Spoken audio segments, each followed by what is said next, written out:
On the night of August 10th, during the 2024 Sturgis Motorcycle Rally, Afton Westbrook's life would change forever after being struck by a motorcycle outside of a concert. Dakota Territory's Brian Savage was at the change of plea hearing today in Sturgis for the man accused of hitting Westbrook. He spoke with several of her relatives and friends as they continue their fight for justice. There's no life for Afton. I mean, her life is done.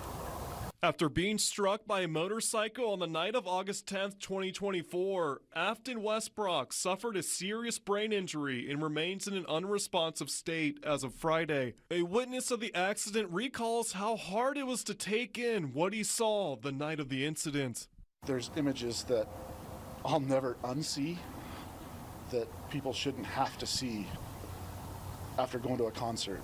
That night, Ray says Westbrook ordered an Uber to pick her up from the concert because she wanted to have a few drinks and get home safely. She was walking, enjoying herself. She waited until the rush was over, and then she was blindsided. The man accused of hitting Westbrook, 34-year-old Robert Shipp of North Dakota, was charged with vehicular battery and DUI.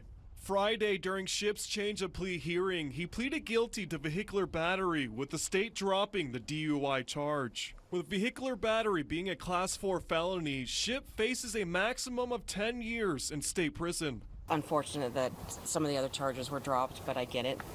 I'm just glad that he admitted guilt today. Yes. According to the case affidavit, a blood sample taken of Shipp showed that he had a blood alcohol content level of 0.29%, 3 times the legal limit in South Dakota. If Shipp does end up getting the maximum of 10 years in state prison, Adamson and Clark believe it still wouldn't make up for what happened to Westbrook. Hopefully justice will be served. But yeah, it's just not long enough. Her life ended as she knew it.